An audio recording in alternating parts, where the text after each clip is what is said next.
I was making myself a stir-fry today and accidentally poured way too much vegetable oil into the pan. I hadn't put anything else in, so I poured most of it out into a bowl. I left it on the counter and began making my food. A couple minutes later, I heard gagging noises coming from the counter next to me. I looked over to see one of the little gremlins drinking the vegetable oil. He was lapping it up and gagging as he drank. As I watched in horror, he hopped down from the counter, spilling the oil all over his buddy. And of course, since they're tiny monsters, they decided it was the perfect time to cuddle and groom one another.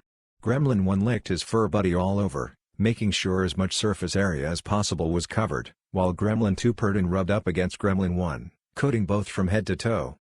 Now they're dashing around the house. They're impossible to catch. The monsters are coated all over with oil. They're shiny and slippery and hyperactive.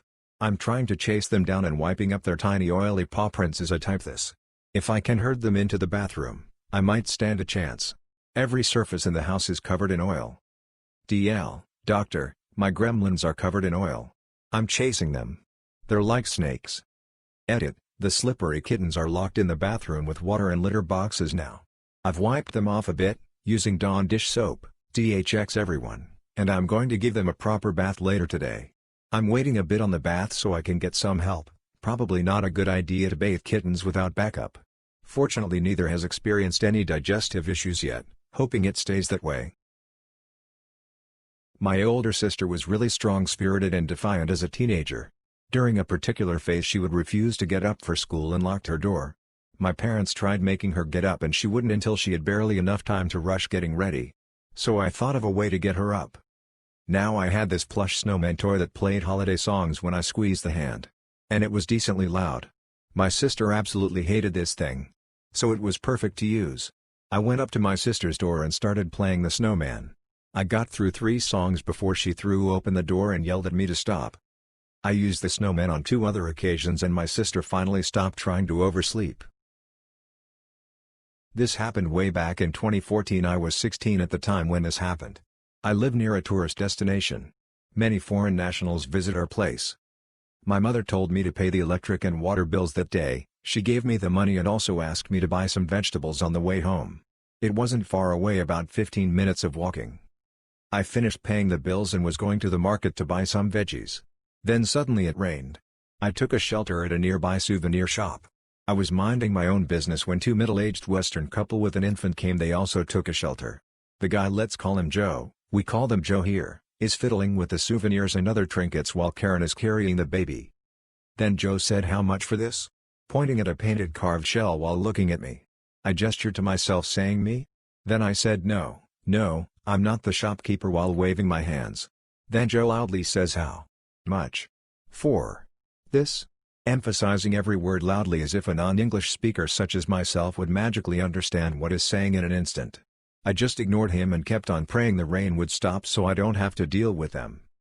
Normally we, the locals, help foreigners with directions and other stuff and interact with them. But this couple is an exception. I could actually feel the rudeness in his veins circulating. Then he goes on by saying, "I feel sorry for the third world country. They have people and children that are illiterate, can't even understand simple English." And Karen goes on blaming the system, blah, blah, blah. The rain stops and they are still talking about shoots and stuffs about how they pity the people here. I faced them and said, "In future if you ever visit another country, please leave your disgusting attitude in your homeland. Also I can perfectly understand English." I ran and never looked back. This story is about my aunt, Angela Matos, whose murder still is unsolved.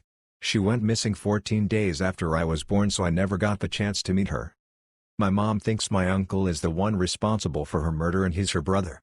What they don't say in this article is that my aunt and uncle were going through a divorce and she was out and about sleeping around and having fun, including with his friends. My uncle had been caught for selling coke previously in that past and had gone to jail. I have a feeling he was picking it back up again, and not only did she not want her children around that, so maybe she made some sort of threat, but he was also upset she was sleeping with his friends. The case is still unsolved and I've always had the thought in the back of my head to have someone reopen the case and figure it out. My uncle is now married to someone who is around 26 and has 4 more children with her, but she's cheating on him and who knows what could come from that. I feel a lot of members in my family might resent me if I ever somehow manage to get the case reopened. This is the only article I could find that wouldn't cost me money. News article. Edit: after reading everyone's posts about getting this case reopened, I'm going to do it. She deserves justice. As does my family, even if they are in denial. I would like to be anonymous though for a lot of reasons. If anyone has any advice, people I can contact, or any way I can get someone's attention to this case, please message me or comment on this post. Today a mother dropped off a prescription for her 10-year-old daughter for some Tylenol number 3. After the prescription gets typed up and gets checked for interactions, big old red flag pops up showing that codeine is contraindicated in patients under the age of 12. We contact the office to inform the prescriber, and the dental surgeon loses his mind. Starts ranting about how he's been prescribing this for years for people that age, which, yikes, and how he wanted me to explain the exact mechanism as to why codeine is metabolized different in a child than an adult. I'm pretty sure this dental surgeon must have skipped every single physiology course in college because it's scary that he doesn't understand that a child metabolizes drugs differently than an adult. He proceeded to say that he was going to report me to the Board of Pharmacy, saying I don't have the authority to refuse to fill a prescription, and hung up on me. I then faxed over the giant black box warning explaining the contraindication and a copy of the state board regulations stating that I can in fact refuse to fill a prescription if it's in the patient's best interest to his office. This all happened in the first 15 minutes of my shift to Lamau. Obligatory, first time posting, and on phone, so sorry if there's any formatting issues. Background: I work for an electrical retailer with a wide range of products, including DVDs, which is the department I mostly work in, and assist at the service counter for the other part. A few weeks ago this young guy, say 15 or so, came in and inquired about a TV show his mom likes. I showed him where it was and informed him about the sale on them. I was then called to the counter to assist there. Not long after, he brought about 7 seasons up to the counter, and as they had a 15+ rating on them, I asked for ID. He apologized for not having any ID with him and said he could get his mom. He came back to the counter with his mom and the last 2 seasons of the show. Since the total was about $320, he bought some other things too. His mom said she could pay for them. "No mom, it's okay, I'll get them," he responded. This young guy bought all 9 seasons of a show his mom liked as a gift for her, even though it cost him a couple $100. Not a jaw-droppingly witty story, but it was such a pleasant change to have a polite and giving young gentleman. I think he deserves the title, for a change, instead of the stuck-up whining kids I have to deal with a lot of the time. Edit: clarifying the age restriction rating to 15+, and his mother verified his age. I know we usually complain about the customers, but oh my goodness, I sided with them on this call. So I get a call from a lady, let's call her Kay. Kay tells me she got a very big bill from her dentist and she isn't happy. I pull up the account and there are 2 claims for her children that were denied. Now just to let you all know, sealants on every dental plan always have a tooth restriction and age limit on them. On this one the only teeth allowed are numbers 2, 15, 18, and 31 with an age limit of 15. Now, I take a look at the first claim and see they enter the sealant code 10 times. We only covered 2 teeth. I explained it to the customer and she was understandably upset. She tells me the provider called in and we told them it was covered. I look into our call records and see that no, they did not call in for either child. I tell the customer and she wants me to check her son's claim. As soon as she says his age, 16, I'm like, oh no. I pull up the claim and sure enough there are sealants on 8 teeth submitted. Not even for the tooth numbers we would have covered. Ended up doing a member grievance for this poor lady to try and help her out of her $1,200 bill that easily could have been avoided had the dentist office actually called us. I don't remember when I first heard or read this story, but it's been in my head for the last couple of days, and this felt like the right place to share it. A 10-year-old boy walked up to the counter of a soda shop and climbed onto a stoolie. He caught the eye of the waitress and asked, "How much is an ice cream sundae?" 50 cents, the waitress replied. The boy reached into his pockets, pulled out a handful of change, and began counting. The waitress frowned impatiently. After all, she had other customers to wait on. The boy squinted up at the waitress. "How much is a dish of plain ice cream?" he asked. The waitress sighed and rolled her eyes. 35 cents, she said with a note of irritation. Again, the boy counted his coins. At last, he said, "I'll have the plain ice cream, please." He put a quarter and 2 nickels on the counter. The waitress took the coins, brought the ice cream, and walked away. About 10 minutes later, she returned and found the ice cream dish empty. The boy was gone. She picked up the empty dish, then swallowed hard. There on the counter, Next to the wet spot where the dish had been, were 2 nickels and 5 pennies. The boy had had enough for a sundae, but he had ordered plain ice cream so he could leave her a tip. English is my third language. I'm a Bangladeshi German immigrant in the United States, and I would consider myself fluent in it by now, but when I'm speaking very fast or I'm being less mindful of my grammar and vocabulary usage, I do still make occasional errors. Today was one of those days. I was talking to some friends about the Confederate monuments in this country and why it's ridiculous that they exist, and how in Germany we recognize the Holocaust with memorials for the victims rather than the brutal oppressors. I also said that the Holocaust is a huge part of our curriculum at school since it is one of the most effective things ever to happen in Germany. Since effect does not on its own imply a positive or negative outcome, I thought the same would apply to effective. As it turns out, effective does not mean having many effects. The more you know. Doctor, I thought effective meant having many effects and as such, said that the Holocaust was effective because of what a significant part it plays in German history. Reposted due to title error. On the morning of October 13, 1989, Richard and Connie Hare left for work at 8:30 a.m. leaving their daughter, 18-year-old Sherry Hare, alone in the family's rural Warren, Indiana home. Sherry was a student at Indiana Vocational Technical College in Fort Wayne, Indiana, where she was studying to become a medical assistant. Sherry had class later that morning, but was still home when her parents left for work. Around 4:30 p.m. Sherry's dad, Richard, arrived home from work. He went up to Sherry's room and opened the door to find Sherry deceased on her bedroom floor. An autopsy would reveal that Sherry had been bludgeoned to death, the official report listing blunt force trauma as her cause of death. It is believed that she was killed sometime between 9 a.m. and noon. The coroner reported that Sherry had been beaten with multiple objects in the head/face to the point that her skull was shattered. She was also stabbed in the throat with a pair of scissors. They do not believe Sherry was sexually assaulted. Nothing appeared to be missing from the home, and police could find no signs of forced entry. Police received a tip from a passerby that they had seen a suspicious man parked near the Hare house the morning of Sherry's death. They described the man as a white male in his early 20s, driving a 1970s-style maroon Camaro. Unfortunately, the man was never found. Police never made any arrests, or established a motive for Sherry's murder. Her case remains unsolved. Sherry's father passed away in 1998. Clippings and map of Sherry's house. ISP report. Sherry's obituary. I'm a courtroom assistant in a Southeast Asian country. I'd rather not get much further than that on identifying information. We do both security and practical assistance like moving displays, escorting juries, and some ceremonial stuff as well.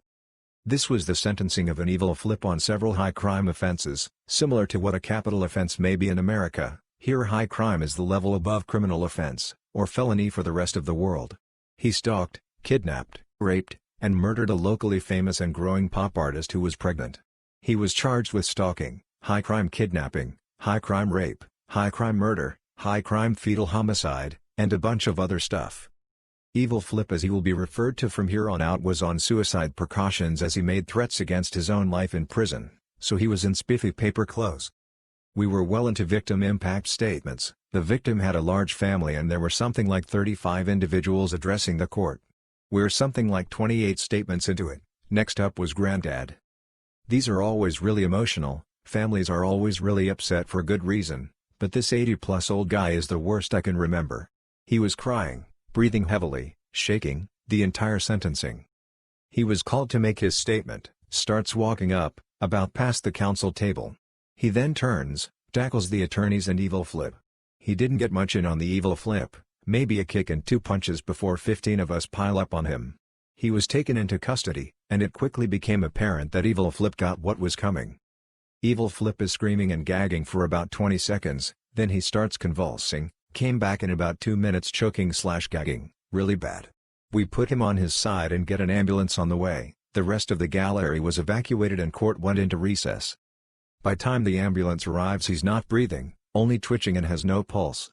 They do CPR, take him out to the hospital. He was revived and died later that day. Coroner's report said his brainstem was damaged, his skull was broken, and brain herniated through break in his skull. The Granddad was interviewed by national police who have jurisdiction of courts. He said that he'd been planning that for days, he felt no remorse, said if he had time he would have killed the attorneys too. It also came out that the granddad was in my country's mob back in the day, had 40 years in prison prior for drowning someone in petrol and lighting their corpse on fire. He was suspected but not confirmed to be involved in several other high-profile murders. He was charged with murder, conspiracy, contempt of court, and 2x simple battery for the attorneys. He was found not guilty of everything except contempt of court, to which he was originally sentenced to 4 years, but it was reduced to terminal probation with home confinement due to his health. You can tell the age of this by the fact that they were upgrading from 10 to 100 MB/s. And #X200B. This client called and explained that they ditched the old 10 MB/s coax Ethernet and had switched to UTP so that they could gradually upgrade to 100 MB/s to improve network performance. They had upgraded the central stuff like hubs. I'm pretty sure that was still in the time you had hubs and not switches, but whenever they switched to 100 MB/s card from 10 MB/s to 100, things got slower instead of faster. I couldn't figure it out over the phone. On site it took me quite a while before I figured it out. The IT guy there had crimped all the connectors on himself and just used some random order like white orange, orange, white blue, blue, white green, green, white brown, brown, backslash. Apparently at the distances that they were using that still works reasonably at 10 MB/s, but no longer at 100 MB/s. And #X200B.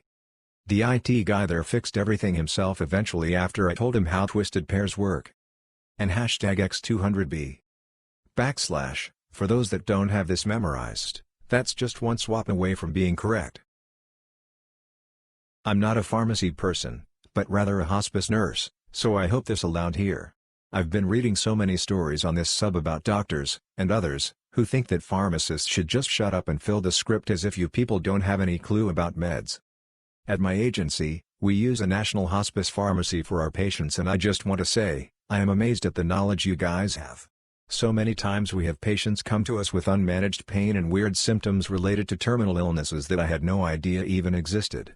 But we can always call our hospice pharmacists and get recommendations for treatments and meds to address that specific thing, no matter how bizarre. I've called doctors with requests for scripts for things they've never even heard of. The hospice docs rely so heavily on the pharmacist's recommendations to get our patients to a good place. Oftentimes, doctors will prescribe something, and when we call to profile it, the pharmacists will point out that no, there's a serious interaction with something they're already on and suggest a suitable alternative. They've caught so many potential issues that I couldn't even count.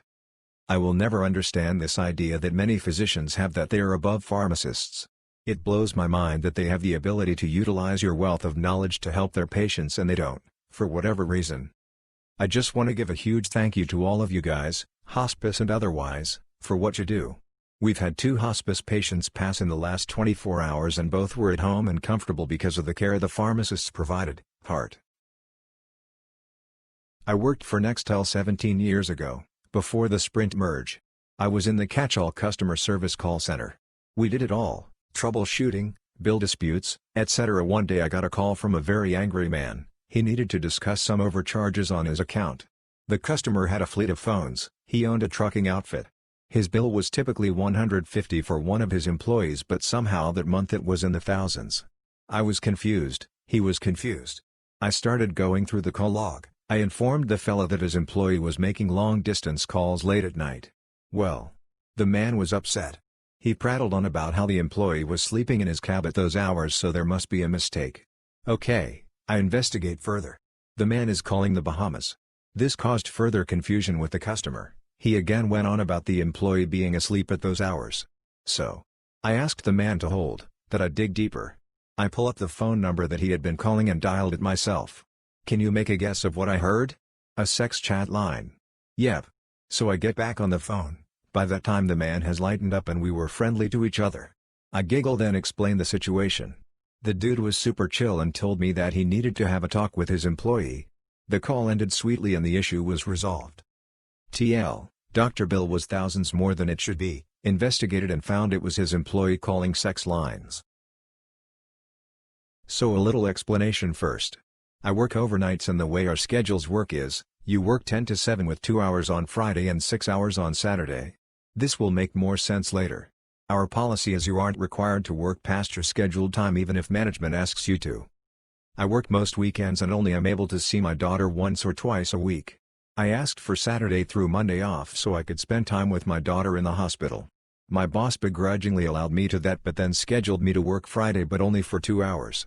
All that week is payback for me asking off. I got stuck with the heaviest jobs and given no other support, whereas the other workers who had to do those same areas got help. Friday night rolls around and I show up for my 2-hour shift just to find out that we had a few call-ins and probably wouldn't get done. My boss comes up to me and gives me half of the work, which would take most of the night to complete. I get started an hour and a half into my 2-hour shift. My boss goes, "Oh, you've scheduled until 12 but I'm going to need you to stay until 7. After having the heaviest work dumped on me all week, I decided I wasn't going to stay any longer than scheduled. I told my boss no, I think I'm going to head home at 12. Other than getting the same treatment for the next week, I haven't had any repercussions from my following policy. So I work at a hardware store, and was cashier in the Garden area. Now the coin shortage has hit us hard, and we only have 3 total registers that have cash and can handle cash. And not one in Garden, it's card only. We also had a sale on rose bushes. This lady comes up with a super sad looking rose bush and I ask her how she's paying. When she said cash, I told her that I'm sorry but you'll have to go inside. Oh boy, it was like I told her the worst thing. She goes completely off her rocker, shouting at me how I'm stupid, this is stupid, I should go to the bank to go get coins, and how dare I do this and she won't buy this rose bush. Meanwhile she's walking backwards into the store, holding her half-dead rose bush and screaming at me. I'm in my little air-conditioned cashier hut and I have a coworker trying to de-escalate her as she marches away, still backwards, still screaming. Like, ma'am, your $10 half-dead rose bush isn't this important. There was a manager she straight up marched past and ignored. Honestly, it was hilarious, to know if she bought that rose bush or not, but man, that was a delightful thing, because I got to stay in my little hut and watch this lady walk away yelling. Edit, typo fixes v2. I worked at a call center for a very popular worldwide warehouse until recently, right? This is one of the most entitled dumbass I couldn't stand. So he bought a Lenovo laptop that's super slow and all that. A month ago, he got an 80 credit as compensation for him not being so happy with it. Only catch is you have to exchange it with the exact same brand and model, not one close to it or same brand but different model. No, the exactly same one. He wanted to return it and get a refund so he can get another laptop. We approved it. He spoke to someone before me and wanted to see if he can get the Apple MacBook Air this time instead of a Lenovo and transfer the 80 compensation to this order. I can see he asked the girl before me because she left notes stating so and showing that she said no. I explained to him that he can buy what he wants, but he can't get the compensation of 80 from the Lenovo. He argued saying that he had that laptop for close to 90 days and put up with so much shoot for it. I replied saying, "No offense sir, but no one told you to keep it for that long. You could have returned it after a week and not made yourself so mad over time. You're the one who decided to keep it for that long." He kept arguing that he deserves it for the bother and hassle. I told him that I don't make the rules and can't do anything, and since he won't be having the laptop anymore, he won't be having any issues. I also explained that I see the notes from the previous agent as well, and she said no as well, and by policy, we automatically have to agree with what the first person said either way. They don't want us to seem like liars or whatever. He said he thought he should try again because she might be having a bad day and just wanted to say no out of spite. I explained that no, she said no because those are the rules. He wanted a manager because I wasn't budging. I told him no because there's already so many supervisor calls waiting and so little managers available, and I'm not going to waste their time just because he thinks we're saying no because we might be having a bad day. He started saying things like, "Excuse me? Do you know who I am? Do you know how much money I make?" So I said, "If you make so much money, why are you wasting both our time over 80? If you're willing to spend $1,500 on a laptop, you can afford the 80. He hung up and didn't call back again. And yes, I know I wasn't the most professional, but we all have had those calls. As the title suggests, this will be both a fat to fit post as well as a fat people story. Male, 6 feet, 220 pounds. I don't think most people would consider me fat, but I'm definitely chunky. I've got quite a belly and a lot of cheek. I think that the main frustration for me is that I used to be quite athletic and remarkably fit, so feeling a bit heavy has been somewhat embarrassing and more than a little frustrating for me. I ran cross-country all through high school, and was in competitive ballroom dance all through college. I could pretty much eat whatever I want and maintain my weight around 165 to 180. 175 is my ideal weight. My wife and I have had 2 daughters in the past 3 years, and my physical activity has pretty much come to a standstill as I've spent more time at home helping with chores and taking care of the little girls. Recently, I've decided to turn it around. I signed up for a marathon in a year, and plan to start running every day to get ready for it. I've run 4 days of this week, and I'm already to the point that I can go about 2 to 3 miles without stopping to walk. I'm really hoping that I can lose the weight. Now on to the fat person story. In this case, the person in question happens to be my mother-in-law. My wife and I recently moved out of state for my continued education. I'm getting a doctorate in psychology, so my wife's family came to help us pack up and move. My family lives in a different state, so they weren't able to come help. As we were packing, my mother-in-law held up a pair of pants and said, "Are you sure you want to actually keep these? I've never even seen you wear them." I replied, "I used to wear those all the time.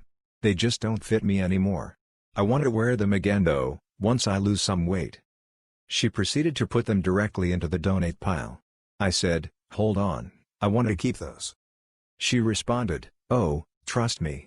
You shouldn't keep gold clothes. You'll never fit into them, and keeping them around will just get you more frustrated. I used to keep gold clothes, but I ended up getting rid of all of them. Trust me, you don't want to keep these." I was so irate and indignant. I especially hated the notion that just because gold clothes didn't work as a motivator for her, she naturally assumed that it wouldn't work for me either. I'm a very checklist-motivated person, and when I can see some sort of evidence to be reminded of what I'm wanting to accomplish, I generally do better at it. At any rate, once we got to our new house, I literally took a staple gun and stapled those pants onto the wall right next to bed. It's the last thing I see before I go to sleep, and the first thing I see when I wake up in the morning. And as much as I want to fit into those pants again, I must admit that proving my mother-in-law wrong does more to motivate me to wake up and go for my runs than the pants themselves do. You would hope, dear hoteliers, that in the middle of a global pandemic, people would show just a smidge of brains. Clearly that was asking for too much. My hotel is full of softball teams and umpires right now. Originally, one team asked if they could use our meeting room for a small gathering of about 10 people. Someone had already booked it, so they asked if they could use the lobby. 10 people seemed reasonable, so my front desk gal said yes. She has now learned her lesson. First, they tried to set up on the currently operating bar. The head mom got very huffy when she was told she couldn't do that and threw a mini hissy before complying and moving to the breakfast area. Second, they started unpacking enough food and beer to feed an army.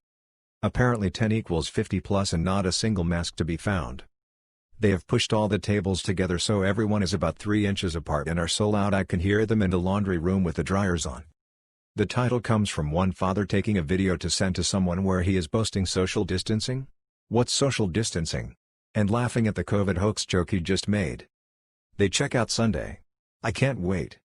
On a side note, my hotel isn't sold out, but I have handed out a case, yes, an entire case, of toilet paper since these people checked in 24 hours ago. If they are using it as intended, I'm worried for their health. This tifu happened few hours ago and is after all the emergency personnel have left. I lifeguard at a local pool during the summer and there is this old lady who is always looking for attention. When I'm working she pretends at least twice a day to be drowning so I would give her my attention and she could talk about herself and her day. Well, today she was at the deep end as usual when she started to splash water all around and acting like another episode of attention seeking. As usual I thought she was joking and kept laughing, like an idiot, and faking a smile when after a few seconds there was a lack of movement. After an awkward few seconds of everyone looking at me I jump in with my tube and get her out the water.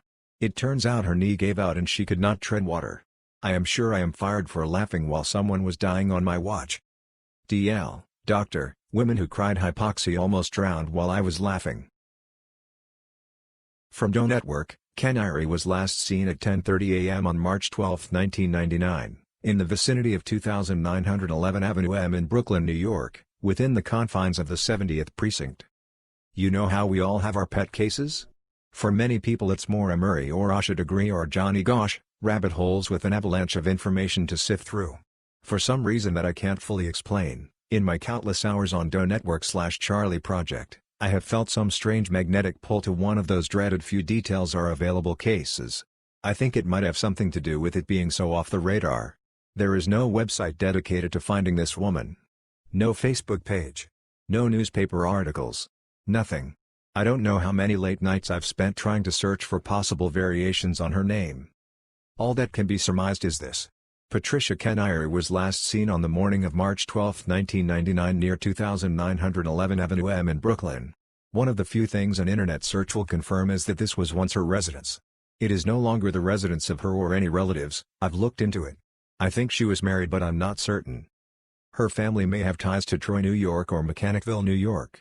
There is an oddly precise description of what she was wearing when last seen. A FOIL request filed with the NYPD was denied. They are notorious for making it nearly impossible to obtain case files. This is my semi-annual plea to the community. Do any of the brain trust here have any ideas of how I can find out more about this woman and or the circumstances surrounding her disappearance? Literally anything would be thrilling at this point. A maiden name. Employment history. Marriage records. Against all reason, I am determined to find out who this woman is, or was, and why no one seems to be looking for her. Any assistance would be greatly appreciated. Title is a pretty good DL, drive. I've been working a ton of hours lately, with 2 jobs at a total of 70+ hours a week. So, when I'm at my retail job, my stupidity tolerance is at an all-time low because I just want to sleep. I was in on an evening cake shift this week, and the closer from deli came in, a 15-year-old girl. This is important. She asked me if I hate a cake for, let's say Smith. Well, we usually only take first names because spelling last names can be a whole new challenge and honestly we're just kind of lazy. She told me that she didn't know, so I started looking for a potentially misplaced order, hoping someone had written the last name. Turns out, she had a customer who was picking something up. What was he picking up? Well, he didn't know. Produce, deli, bakery and cakes were all looking for something with the name Smith on it, and no one knew what it was going to be. Now it got even better, we couldn't find it. Unfortunately, it was me, the deli closer, and 2 other 15-year-olds. Now we usually try to prevent them from having to deal with the stupid because retail hasn't broken them yet, so they're still all shy and quiet, so we worry about things like someone getting up in their face and them not being able to get some personal space back. That means that I was nominated to deal with this guy. I went over to deli to check over their orders, and I was headed to produce when the deli manager appeared out of the back. Me being as organized as I am, I forgot that corporate started actually enforcing their one manager in the store a night rule, so I could pawn this guy off on her. The ending is rather anticlimactic. The manager went checking and found the trays in produce, which she was not happy about. I don't get, though, how you can come to pick something up and not even know what department it's from. Since I have begun reading your stories on here, I have formed a new respect for all of you that work in this industry. I just wanted to give a big shout out to the front desk employee that was so gracious during our time of need. One of our good friends passed away suddenly. It was a terrible shock. He was single and his family traveled from Pennsylvania to North Carolina to clean out his apartment and take his things back home. It was so strange to pack up his things and to realize that he was really gone. It was more emotional than any of us really expected. When it was all done and the apartment was empty, the family and us all met back at the hotel. Even though the dining area was technically closed due to COVID, she let us use the space so that we could all eat dinner together before the family headed back to PA in the morning. This small gesture allowed us to talk and remember our friend together one last time. Thank you for this gift. You allowed a difficult day to be a little better. So this lady came in with her husband last week complaining that the bank allowed fraud to happen on her account. It was unfortunate, and I was ready to help her. But her husband kept asking how the bank can let fraud happen without stopping it. I think about these things because I'm a lawyer, he says. In my mind I'm thinking whoop-de-doo for you, this isn't a legal matter though. The two of them are bickering a lot and frankly being quite annoying, so I get them in track and help the lady do everything that she needs for now, and I give her the fraud department number so she can make a claim on her own time. They thank me and leave. A week later, she comes in alone. She says that the fraud department was extremely rude and unhelpful, mostly because her lawyer called on her behalf and they refused to deal with him since he had no right to the accounts. Then I suddenly realize that she isn't married, and she has a bum lawyer who doesn't even know how to introduce himself. I called fraud for her and on the phone the agent told me that the record shows that her lawyer got into a yelling match with another agent, because the bank has nothing to prove that he is who he says he is. So I fixed the account blocks, since the kerfuffle resulted in all of her accounts frozen, and I processed her claim myself. She left satisfied. I work at a small-town coffee shop that has managed to adapt and stay busy during COVID-19 by utilizing a window for walk-up service. A regular problematic customer, let's call him TJ, is a typical middle-aged man riddled with toxic masculinity. He often makes female employees and customers uncomfortable with his comments. Lately he's been around a lot, being typical TJ. Today he came to our window and ordered a coffee. Cool, nothing out of the ordinary.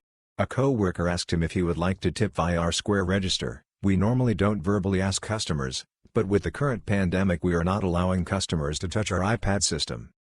He proceeded to tell her to put 100, and reassured them he wanted to tip that much because he appreciates our hard work and effort and wants to chip in since our business has been a bit slower. Okay, I gave him that and almost have a change of heart about DJ. We both outwardly thank him and he goes on his way. I text my boss about this uncharacteristic interaction with TJ, and through their end of the register system she was able to look at the transaction. They noticed that not only was the credit card he used not in his name, but in his boss's name, on their company card. Typical TJ. What a D-bag. First time posting, currently a EMS dispatcher for a private ambulance company for 3 years now. We take some calls, however, they're usually seizures, psych, and falls. This one?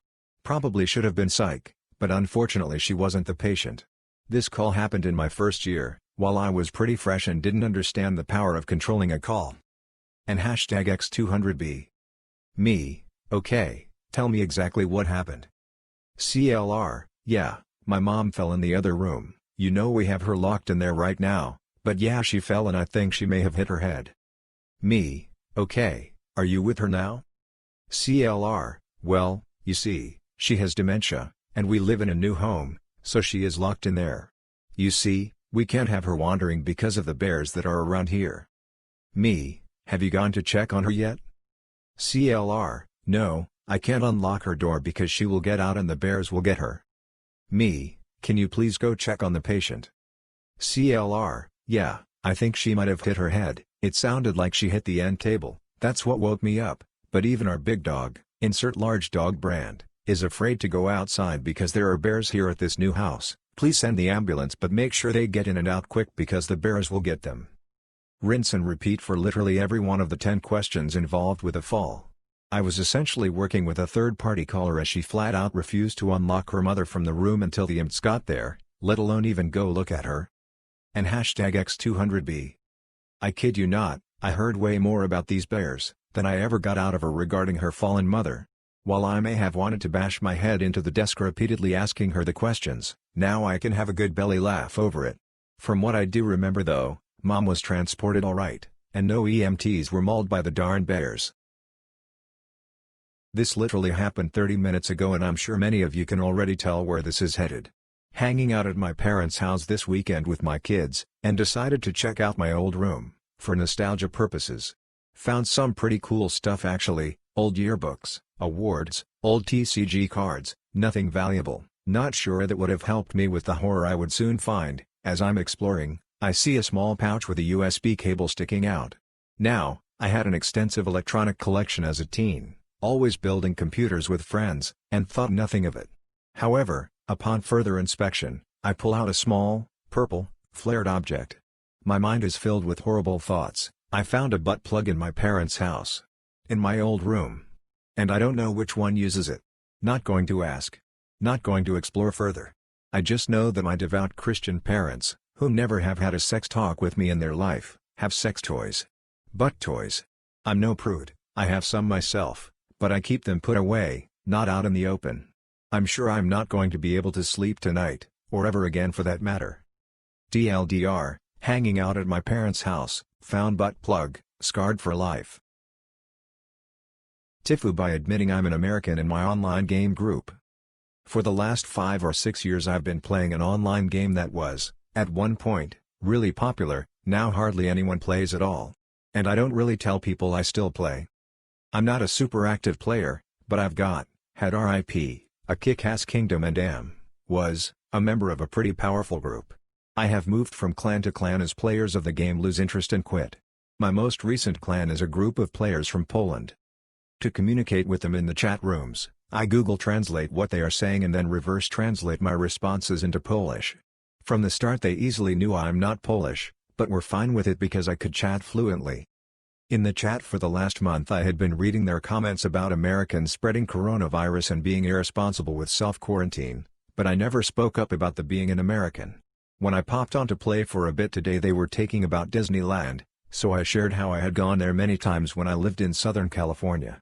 One of the guys asked me directly if I am an American, and I said yes. Since then they have all been attacking my kingdom with their alternate accounts while joking in the chat about cleansing the kingdom of the plague that I am spreading as an American in their midst. RIP my poor solo kingdom that used to be and all the money I put into that account. TL Doctor, I admitted to my gamer group that I am an American and now they are attacking my kingdom mercilessly. I worked at a call center for Humana's mail-order pharmacy. It was only for senior citizens and only for those on Medicare. Literally about 85% of these members are either currently on or used to regularly be prescribed Xanax.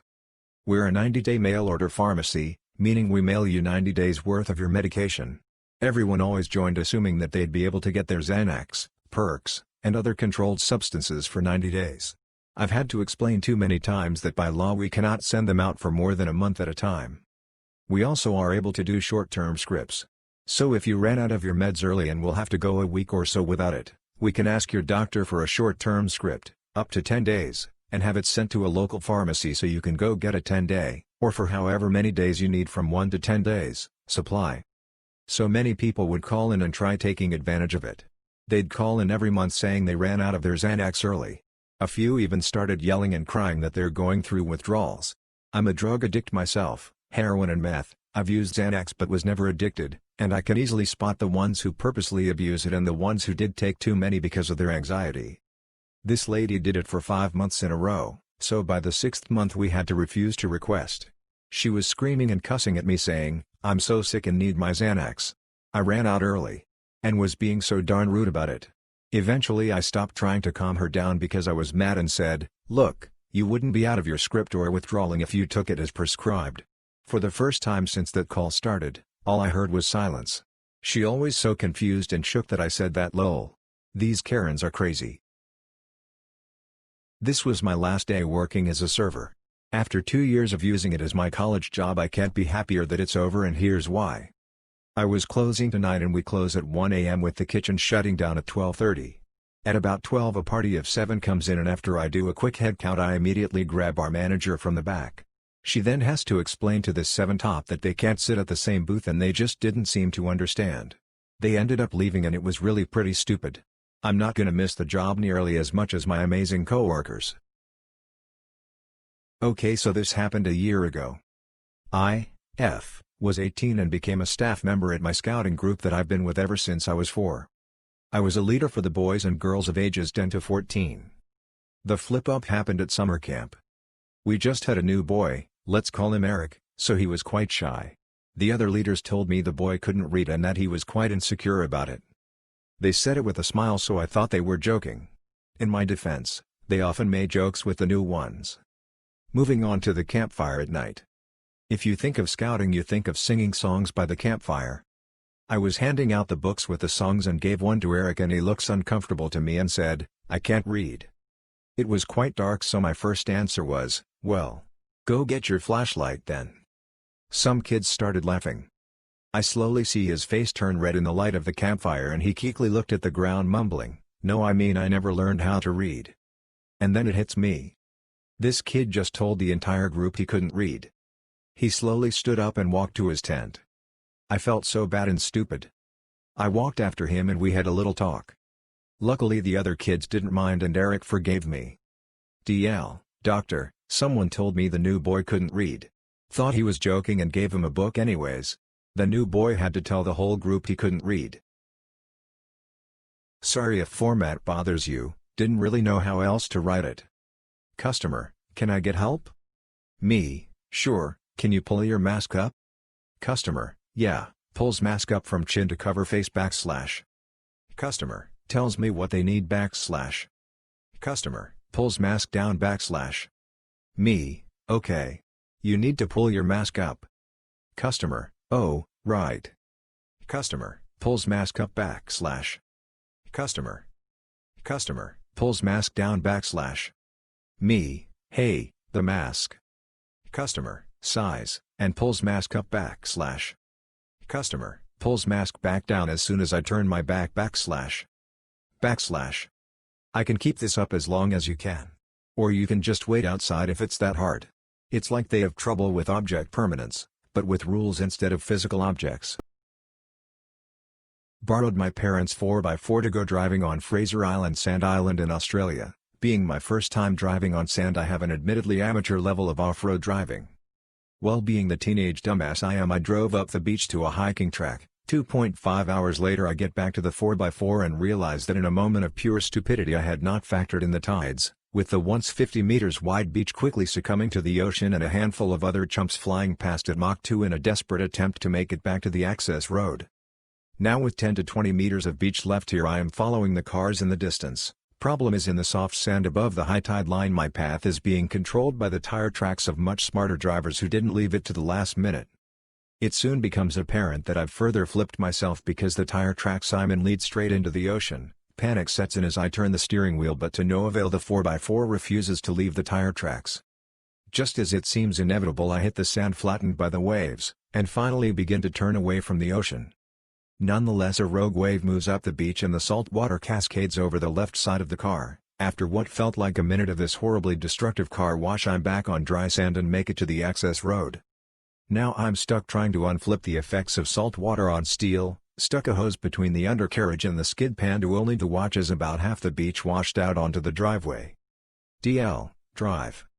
Procrastinated driving along the beach until the tide had already come in. Proceeded to drive my parents' car halfway into the Pacific before getting it out. Now I'm waiting for the rust to set in. Follow up to my last post, TLDR at the bottom. This is the incident that really made me get my drinking under control. My girlfriend and I were going to drink and game with her co-worker and boyfriend. Naturally I brought a 1.5 or 1.75, details are a bit shoddy, liter bottle of Jameson. We were drinking, having a great time, playing tabletop games. Everyone else was drinking beer or wine coolers and I'm being my typical self, slamming shots. All I remember after about 7 shots is, reading a book that I brought along, playing with some ferrets, talking music with her boyfriend, watching a bit of anime, and the phrase that really stuck with me: "You're embarrassing me." I wake up on the couch with the absolute worst hangover I've ever had. Her coworker was making breakfast and I absolutely was not feeling it. My GF talks me into it, I start eating. I notice the bottle I brought was pretty much gone, so I ask, hoping the answer was anything but yes, did I drink all of that? Of course, yes, I did. I finish eating, and proceed to run up the stairs to throw up everything she just made me. I apologize profusely, and we leave. I made the mistake of asking her what happened as soon as we get in the car. What actually happened was, I was attempting to read the book I brought, to their dog and trying to incoherently explain quantum physics. I was trying to reach into their ferret cage, fell over and just about crushed them. Going to their room with her BF so he could show me Warhammer characters he had made, and then falling over, knocking them over and breaking some of them. While we were on the couch watching anime, trying to force myself through the front door multiple times so I could go outside and wander about at night, my favorite drunk thing to do, and almost letting their dog out.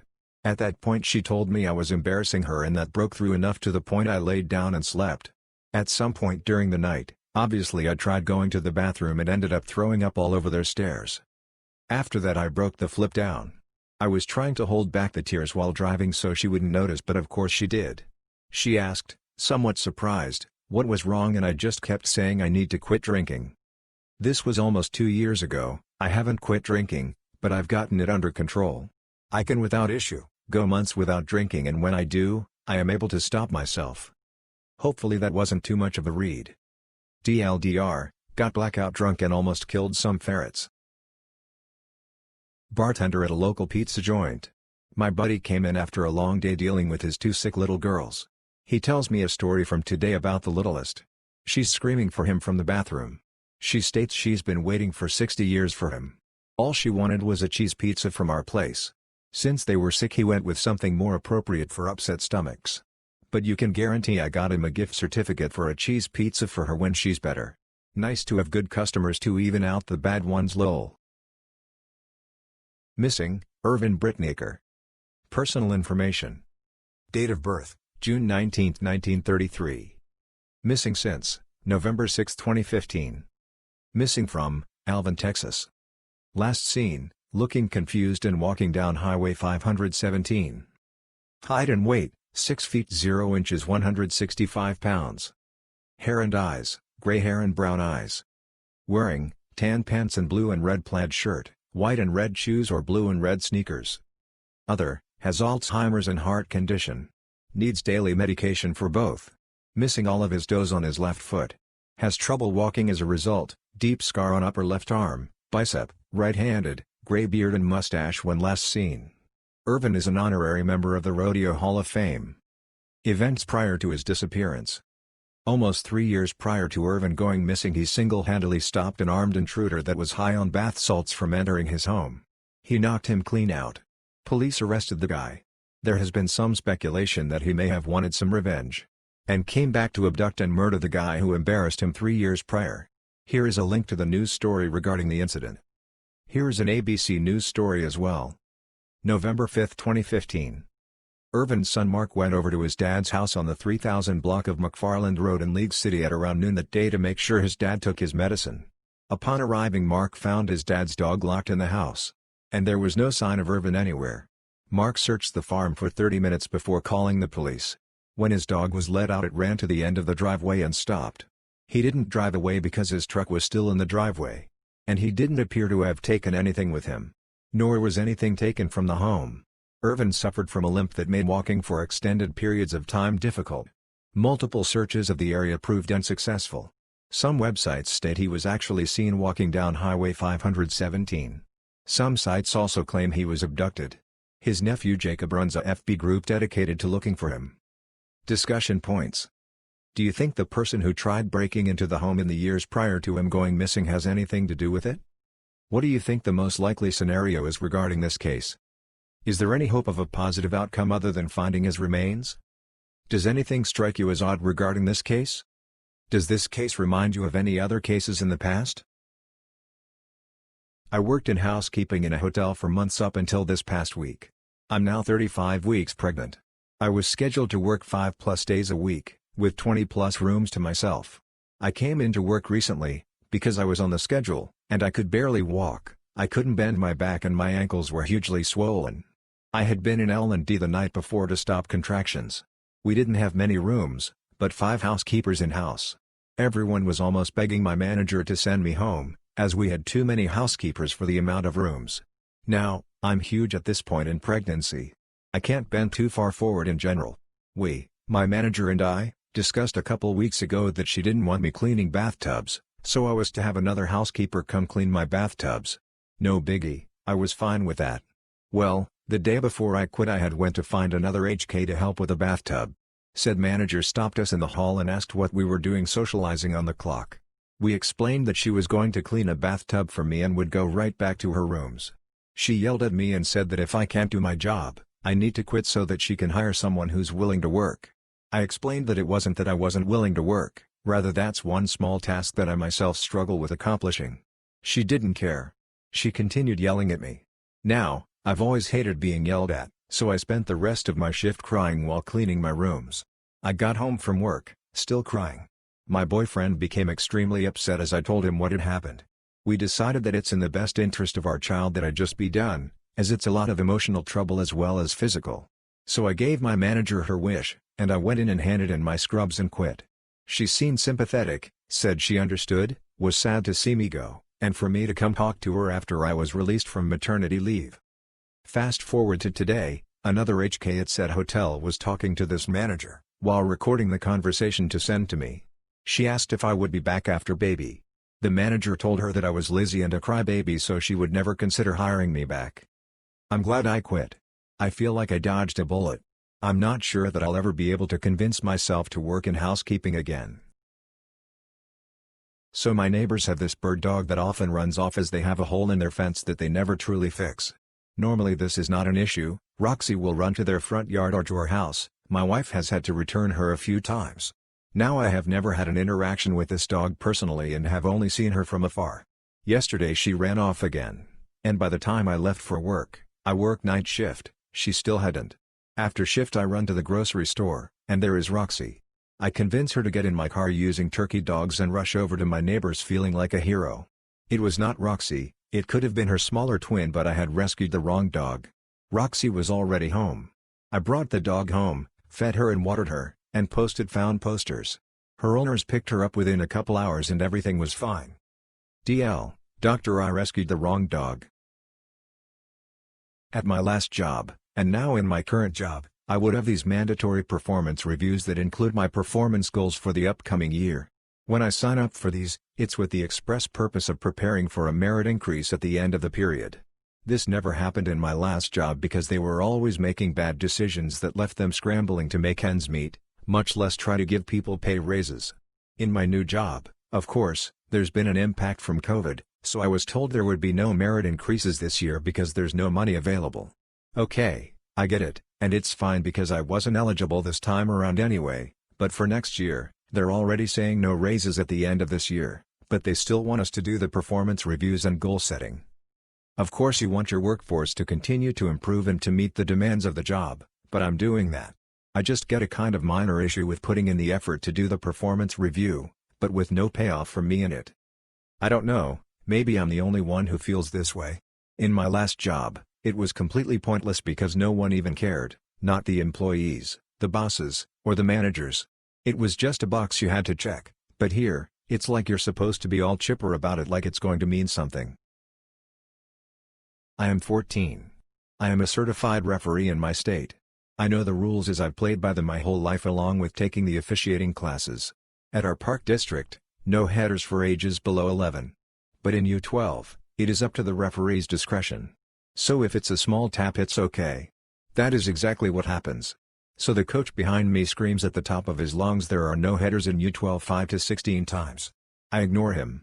Though I could eject him. It was last game of the season and I didn't care. After a bit of yelling, he says fine, go duck yourself then, which I turn and tell at him for saying in front of U11 kids. I wish I sent him away or ended the match. Sadly I didn't do much and my partner is a longtime referee, officiated my matches as I grew up, and he is deaf. So he has no idea what happened. The person who runs Park District in my area has been informed and is taking action. It is 1971. I am a newly minted 20-year-old, shake and bake, Sergeant E5. Approaching Tan Son Nhut Air Base, the pilot comes on the speaker and asks us to deplane quickly because of a possible mortar attack. Great. After a very quick taxi off the runway, they open the door and we head out.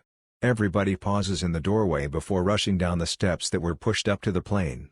When I get to the door the heat hits me in the chest and I understand why everyone stops at the doorway. Near the bottom of the stairs is a bus wrapped in chain link fence, to prevent hand grenades from being thrown into the bus.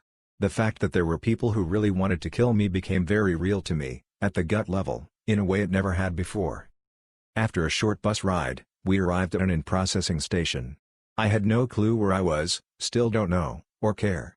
Find out I have at least an hour wait before being processed. Head off to find a latrine. Turns out that there are 4 or 5 school bus-sized buildings sitting end-to-end serving as latrines not far away. I enter the first and discover 3 Vietnamese women cleaning. So I move through the building and move on to the next building. About 15 seconds after I get there, and just as I'm about ready to pull down my pants, the women enter. So I move to the next building.